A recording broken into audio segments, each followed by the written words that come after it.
İyi haftalar efendim, günaydınlar, nasılsınız? Umarım çok iyisinizdir. Çok güzel bir hafta olsun hepimiz için inşallah. Şimdi gündemimiz Levent. Şimdi gündemimiz Savuk Levent meselesini bir toparlayalım şöyle. Tabii toparlamak gerekiyor öyle çok da suyunu çıkarmadan. Neden? Yıllardır bu adam hakkında bir şaibe vardı. Ateş olmayan yerden duman çıkmıyormuş dedirtiyor bize. Ama o kalender hali işte Türk rock müziği yapıyorum ben. Anadolu rock falan kafaları. O üstünde yok başında yok serkeş halleri. Bize böyle hep şeyi düşündürdü. Ya adam da gariban be. O kadar parayı vursa bu hallerde böyle. Hani ezik ezik dolaşmaz. Cık, değilmiş. Ateş olmayan yerden duman çıkmıyormuş. Bunu biz bir anladık. Önce bir şöyle baştan sona bir bakalım ve neden ortaya çıktı. Bir tane adamcağızın kızı ölmüş vefat adamının yaptığı bağışların doğru yere gitmediğini şikayet edip araştırması üzerine ortaya çıkıyor bu.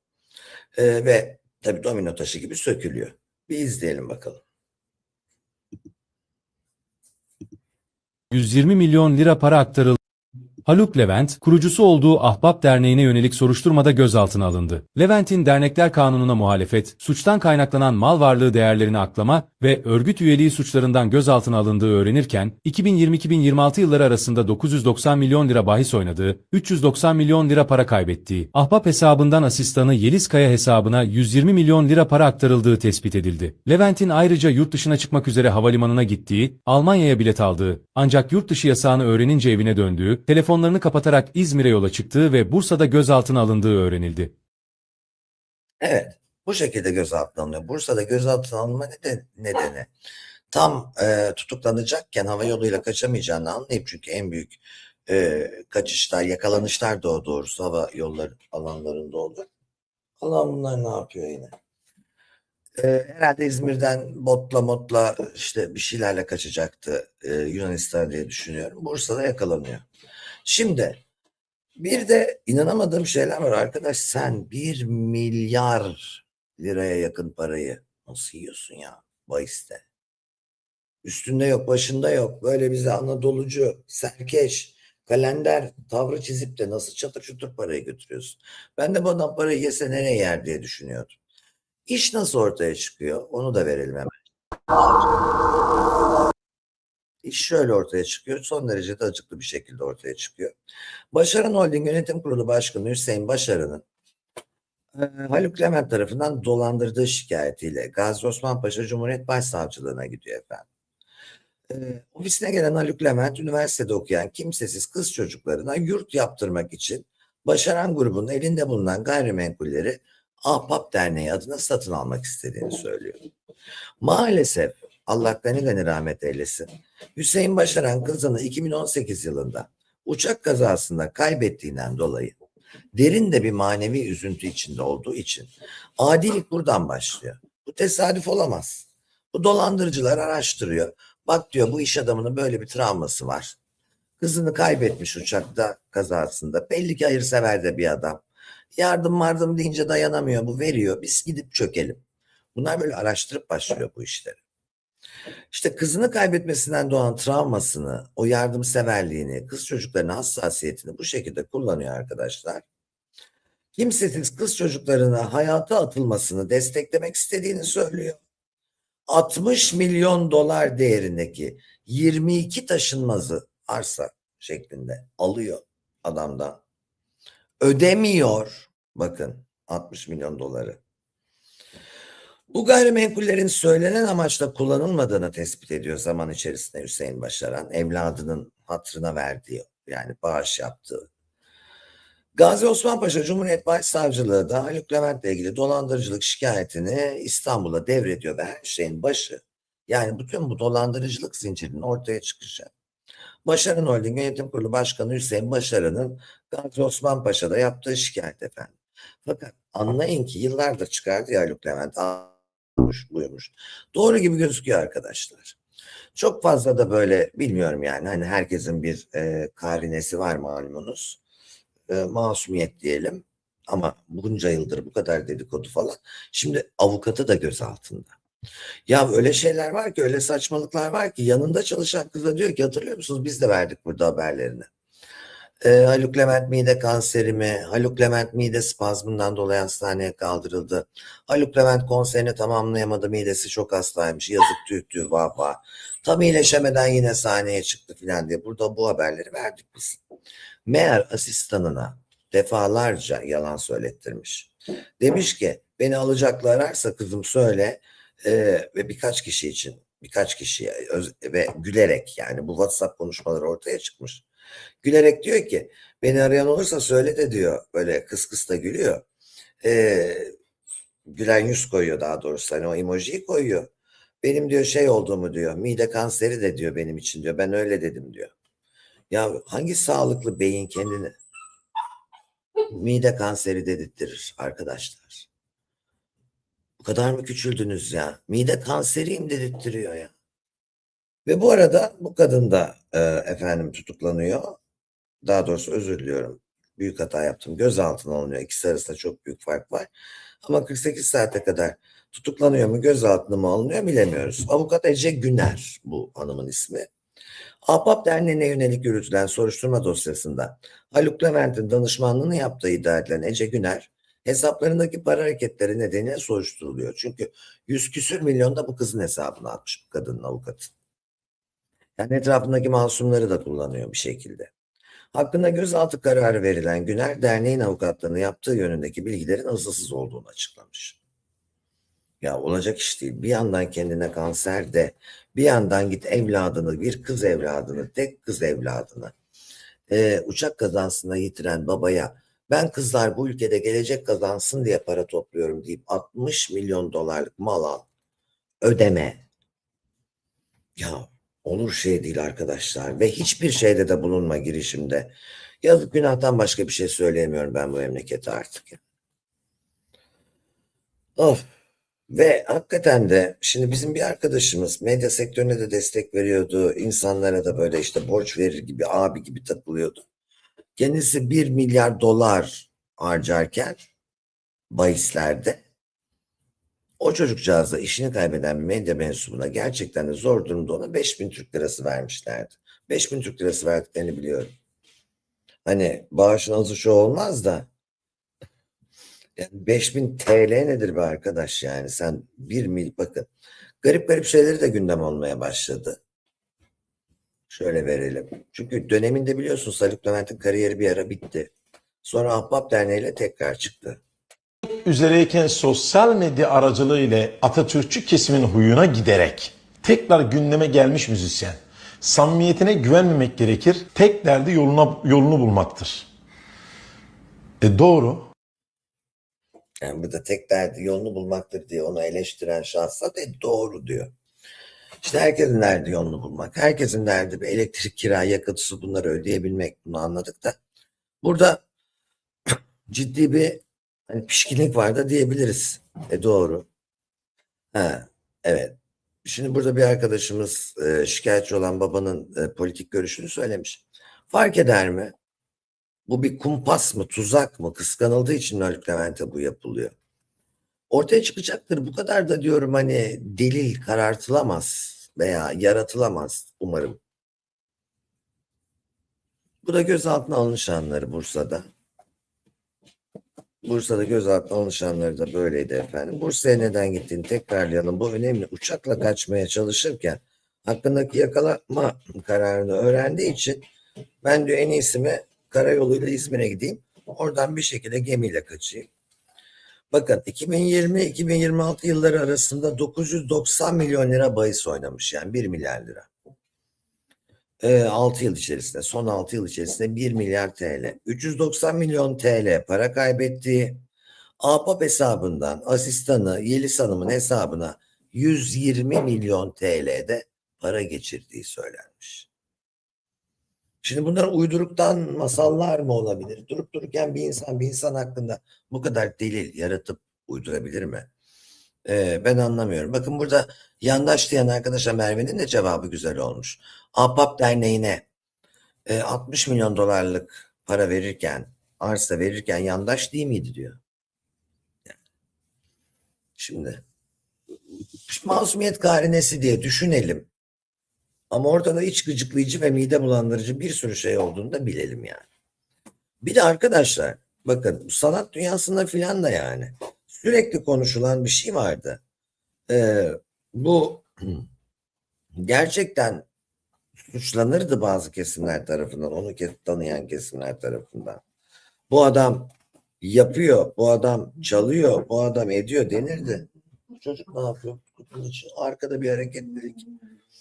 Evet, Haluk Levent'in topladığı paralarla zinaya kadar gitti. Zina yapması bizi ilgilendirmez. Yani işin orasında değilim de zinanın yaptığı söylenen kişinin Portekiz güzeli, manken ve aynı şekilde maalesef Ekrem İmamoğlu'yla da oldu, Vatan bilgisayarların sahibiyle de oldu, Haluk Levent'le oldu, Mustafa Sarıgül'ün Emir Sarıgül'le de oldu. Hepsiyle birlikte madde kullandı, alem yaptı. 3 kere para karşılığı çağırdılar. Bence para karşılığı kadın çağırması bu olayın en masum kısmı. Bir babanın vefat etmiş kızına sevgisini sömürüp de işte oradan alacağı paraların üzerine çökmesindense istediği kadını çağırsın yani. Bu yapılan en sakin kısmı diye düşünüyorum. Ee, Şimdi başka kimler gözaltına alındı? Tam şüphelileri de verelim. Avukat Ece Güner, az önce bahsettiğim, alakam yok, ben avukatı değilim diyen Ece Güner. Operasyonda adı geçen isimler o kadar çok ki tam 26 kişi, bunların yarısı erkek neredeyse ve özür dilerim yarısı kadın neredeyse. Bakıyorum şöyle ünlü bir isim var mı? Medyadan tanıdığımız bir isim yok ama tutuklanan, firari olan, yurt dışında olan, şehir dışında olan ve gözaltında isimler var. Şu anda henüz tutuklanması çıkmamış ama gözaltında ve herkesi en çok ilgilendiren isimse Haluk Levent gibi duruyor arkadaşlar. Şimdi evet yani bir kadının, bir escort kadını tutuklanıp da bir kenarda işte şu ünlüyle yattım, bu ünlüyle para verdi, bu ünlü bu kadar verdi, bununla bunu içtik, şununla şunu yaptık demesi daha normal yani.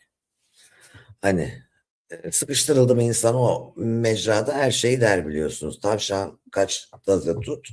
Ama benim bir tek Haluk Levent konusunda şüphelendiğim şey şu, o kadını da getireceğim.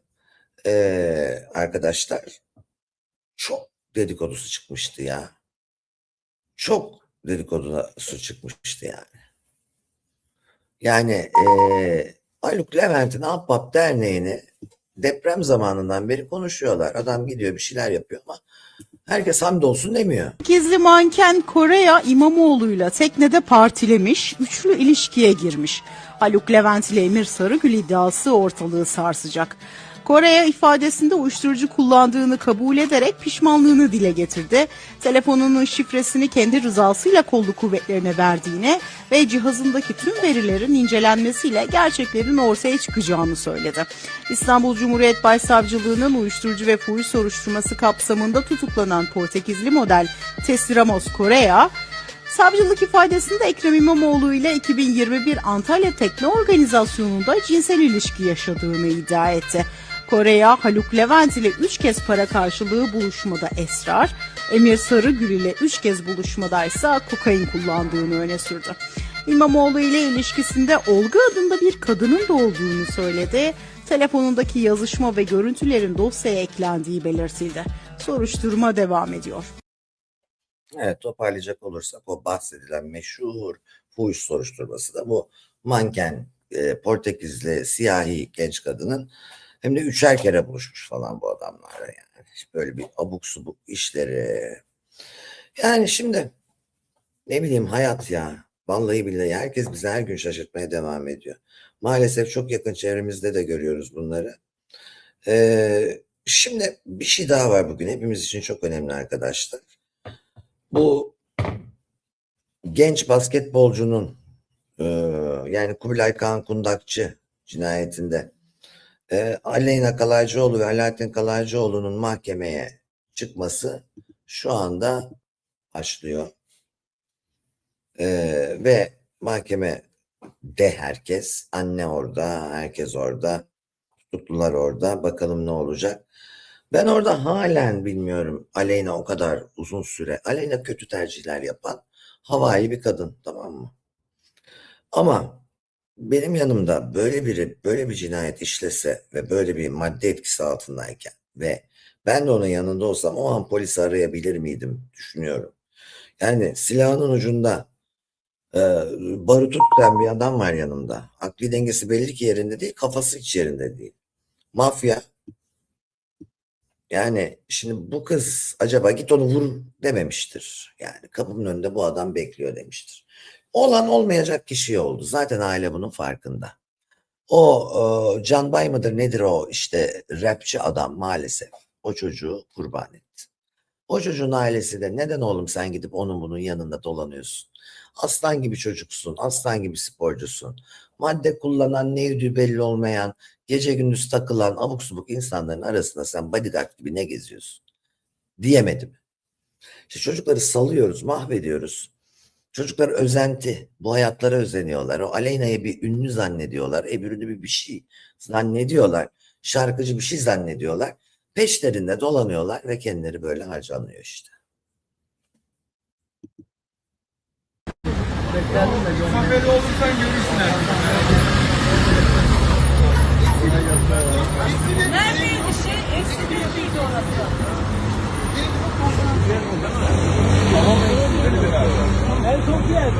Eksi bir miydi orası? Konferans salonundaydı. Tamam. Sorarız onu, sorarız. Evet, gerçekten hani bir abuk subuk bir şey. Şimdi oynayacağı bahis miktarını böyle açıklamıştı diye Haluk Levent'le ilgili. Tabii şu anda bütün gündem Haluk Levent. Böyle şeyler düşüyor, videolar düşmeye devam ediyor. Ben de size geri kalmamak için vereyim bunları.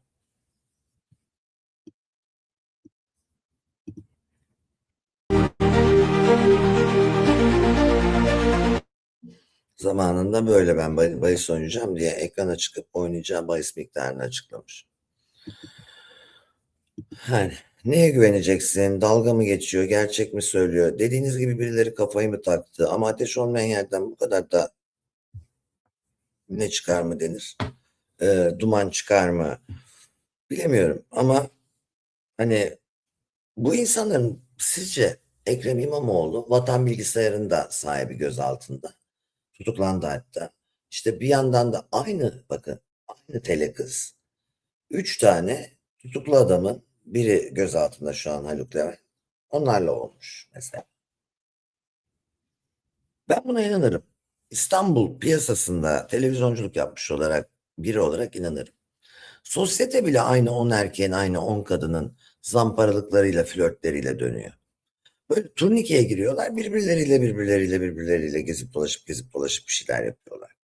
Ben buna inanırım hakikaten. Neden bu 3 tane tutuklu adam hele kız mı kalmadı, eskort mu kalmadı da hepsi gitti aynısını buldu diyecek olursanız hani hakikaten bunların böyle bir modası geliyor. Ha biz de onunla olalım.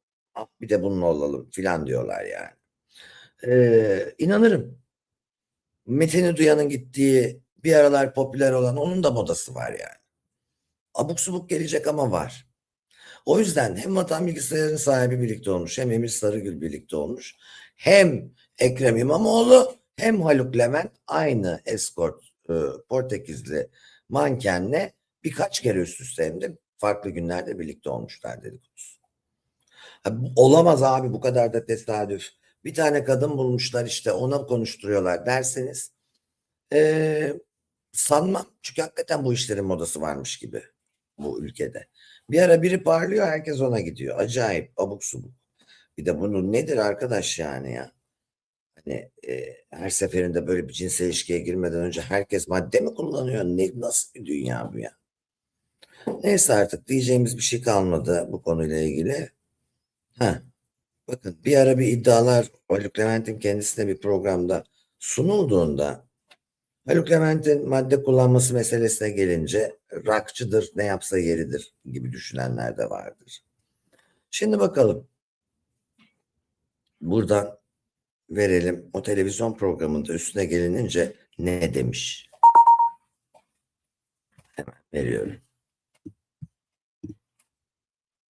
6 yıldır şunu aldık bunu aldık dediğim ailelerden bir tanesi çıksın. Hayırsever bize parayı yollamadı. Haluk Levent gitti onunla yemek yedi. Öylesine yedi desin. Vallahi billahi buradan istifa edip şerefsizliğimi ilan edeceğim. Şimdi dediler. Adam yemek yedik memek yedik değil, adam 60 milyon liralık mal. Üstelik de vefat eden kızının hayrına 60 milyon liralık mal verip de hiçbir şekilde kullanılmadığı zaman böyle olur. Bir kişi dedi bunu ve o başlattı her şeyi. Soruşturma da buraya kadar uzandı. Peki abi, adalet tecelli etti desek hıyar mıydık biz 20 sene? Yani bu ahbap kurulalı kaç sene oluyor güzel kardeşim? Salak mıydık biz? Bir şey kurulduğu an neden hemen, özellikle de böyle insanların ve toplumun vicdanını, kamuoyunu büyük ilgilendiren olaylarda hemen çökülmüyor da böyle bir hazır insanların sırayla ipe dizilip de hapse gönderildiği bir konjonktür bekleniyor. Adalet yok muydu? Bugün mü geldi? Adalet son 3 aydır mı var? Yeni Adalet Bakanı ile birlikte mi geldi? Bugüne kadar herkes ne yapıyordu abi mahkemelerde? Savcısı, yargıcı, Adalet Bakanı ne yapıyordu? Dün mü gördük adalet? Ahbap cayır cayır çalışıyordu. Biz de gariban gariban ahbaba mı versek daha kolay oluyor evlerden yardımları diyorduk. Yani o zaman niye sömürttünüz bizi madem? Neden her şey zamanında bir dernek kisvesi altına girmeden önce araştırılmıyor, e, anlamlandırılmıyor, kaç para dönüyor ona bakılmıyor? Biz şurada 2.000 lira, 3.000 lira hesabımıza IBAN gelse Allah aşkına gözünüzü seveyim ya. Bu IBAN'a bir açıklama yazın. Borç veriyorum deyin. Şunu deyin bak 2 liradan 3 liradan korkuyoruz. TL olmayan hesabımızdaki paralardan. Yani bu insanlar onun bunun hesabına 120 milyon TL attığı zaman bir asistanın hesabına havadan 120 milyon TL geliyor mesela. Sormuyor musunuz ya bankacılar? Hayırdır ya?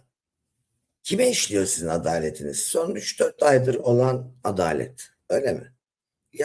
Yaptı şimdi gömüldü. Bak gerçekten şu ülkede ben manipülatörlerin olduğuna inanıyorum. Bildiğim bazı insanlar var, tepeden tırnağa suç makinesi var. Ağızlarıyla, dilleriyle, yaptıkları işlerle, çingenelikleriyle, kullandıkları maddelerle, her türlü şeylerle tanıyorsunuz o insanları. Bazılarıyla polemiğe girmiş de olabilirim. Geçmişleriyle, gelecekleri. O insanlara hiçbir şey olmuyor. Ben bu insanların bir noktada birileriyle bir anlaşma yaptıklarını düşünüyorum. Sen beni kaşı, ben seni kaşıyım. Birbirimize dokunmayalım. Bize dokunmayan yılan da bin yaşasın. Biz bu işleri yürütelim. Ama gerektiğinde sen çıkar bir oradan şahitlik yaparsın. Ben seni korurum. Sen bir şuradan çıkar bunu yaparsın gibi. Yani her şeyde zamanını beklemesin. Biraz daha hızlı, atik, aktif, heyecanlı falan yapamaz mıyız biz bu işleri? Yani 120 milyon bana biri yollasa ben yarın polis gelir kapıma ya. Yani işte. Dediğim gibi Başaran Holding'in sahibinin efendim şeyle çıkıyor bu iş. Soruşturmada gitgide büyüyor. Gözaltı sayısı 26. Bundan başka Haluk Levent'le ilgili son dakika haberi yok. Atilla Taş'ın yorumları var. O da bizi çok ilgilendirmiyor şu anda. Bir de bu manken kızımızın Portekizli modelin iddiaları var efendim. Emir Sarıgül'le 3 kere para karşılığı oldum. Haluk Levent'le 3 kere para karşılığı. Efendim bir organizasyona katıldım, 25-30 kişiydik. Teknenin birinde erkekler, diğerinde yabancı uyruklu kadınlar vardı. Ekrem İmamoğlu'yla birliktelik yaşadık diyor. Olga isimli bir Rus kadın da vardı, 3 kişiydik diyor. Ve aynı kadın almış yürümüş herkesle yaşamış. El insaf be kardeş. Ay ay ay ay ay ay. Bugün hep Haluk Levent'i göreceksiniz. Bekleyeceğiz. Ne diyeceğiz? Masumiyet karinesi diyeceğiz. Cinselliği bizi ilgilendirmez diyeceğiz. Ama bu Portekizli'ye ulaşıp da maşallah kafa adamların, şu an tutuklu adamların hepsiyle de olması enteresan. Daha ilginç bir iddia söyleyeyim mi arkadaşlar? Vatan Bilgisayar'ın sahibi 60 yaşını 60 tane eskort çağırarak kutlamış deniyor. Bu da iddialardan bir tanesi. 60 kadın. 60 yaşını. Millet mum diker. Seninki 60 kadın çağırmış. Böyle bir tevatür de var. Ha yapılır mı? Para azdırır mı? Azdırır. Hani böyle derler ya, Allah çok verip azdırmasın, az verip gezdirmesin. Bana çok versin vallahi, ben söz veriyorum böyle azmayacağım ha. Acayip. Bakın bundan sonra ben şunlara inanmıyorum. Yani evet, Başaranların kızı uçak kazasında vefat ettiği için aile zaten bu kadar yardımsever. Erkek milleti yapar. Ama ben hakikaten artık hani fotoğrafını gözümle görsem inanırım filan. Gözümle gördüğüme de inanmam. Öyle yapay zeka var ki kendini tanımazsın. Ama hayatın doğal akışı diye de bir şey var. O doğal akış içerisinde kimin neresini ne kadar oynayacağını da bilirsin yani. Şimdi aslında bugün benim sizler için hazırladığım bir sürü de hani günlük işte hafta sonu yapılacak yapılan bir araya gelen e, şeyler vardı. İşte konserde bir araya gelen insanların filan performansları vardı. Onları da geçeceğim ama onlar bu programın konseptine uymadı. Onları isterseniz ben akşamüstü ayrı bir programda sizlerle paylaşayım. Magazinle de ilgili çünkü görüşlerim var. Akşamüstüne kadar da zaten bir şeyler değişir. Bak yine dönüyorum Haluk Levent'in asistanına attığı mesaja. Teli kapatmadan Uğur Manyağı aradı. Abi 9 dakika dinledim. Teli kapalı yarın açınca arar sizi dedim. Ararlarsa Feyzalar Amerika'ya gittiğimi söyle. Bir de mide kanseri oldum yazdım. Feyza mı? Feyza'ya. Sorarsa evet de. Yani mide kanseri oldum mu? Grip oldum. Nezle oldum gibi. Abi Allah korusun. Ya vallahi Allah Çetin'e de öyle yazdım diyor. Asistan diyor ki abi Allah korusun mide kanseri oldum denir mi? Ya vallahi Allah Çetin'e de öyle yazdım diyor. O asistan da soruyor saf saf. Sadece onlara öyle diyeceğim değil mi? Yani Çetin'e Feyza'ya mide kanseri diyeceğim. Başkalarına demeyeceğim değil mi diye asistanı soruyor. Oradan devam ediyor tekrar konuşmalar. Abi sesi çıkmamış telin çok özür dilerim Barış yanımda. Onun teli. Bana ağlayarak mesaj at Uğur'a dinleteceğim. Abi babamın alacağı parayı ne yapacağız? Rezil olduk. Böyle abuk subuk yalanlarını ortaya çıkaran Feyyaz Barış aramış. Barış Feyyaz'ı aramış. Senin mide kanseri olduğunu söyledim. Şudur budur diye artık detayına incik incik girmekten gereksiz bulduğumuzda mesajlar var. Şimdi ben düşünüyorum yalancılık tek boyutlu bir şey değil. Şimdi birine en fazla ne yalanı atarsın? Rahatsızım, başım ağrıyor. Hastanem. Ne anan ne sevdiklerin kedim köpeğim için bile mide kanseri yalanını atmam. Allah çevirir başıma verir diye. Hani Allah çevirir başıma verir diye mide kanseri gibi bir yalanı bırak kendimi sevdiklerimi kimse için atmam. Yalan söylemek bir kişilik bozukluğu ve bir yapıdır. Ee, Mide kanseri oldum söyleyiver ya ben zaten öyle söyledim diyen bir insan yalancıdır yani. Yalancıdır.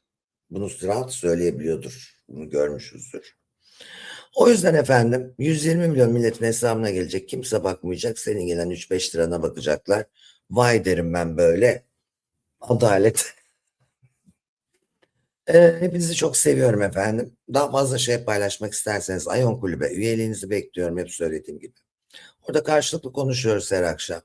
Mutluluk kampına çok ihtiyaç var. Gelin kendinize bir şey yapın. 20-23 Temmuz arası 3 gece. 4 gün her şey dahil. Çok güzel bir otelde Alaçatı'da kampımız var yine. Detaylar için bu numaraya yazın veya Instagram'dan yazın. Güzel şeyleri biz de hak ediyoruz ya. Hakikaten yani. Senede 3 gün de olsa 5 gün de olsa hak ediyoruz. Gelin biz de yaşayalım hep birlikte. Kendinize çok çok çok çok iyi bakın. Akşam daha light konularla tekrar bir yayın açacağım. Sevgi ve saygımla efendim.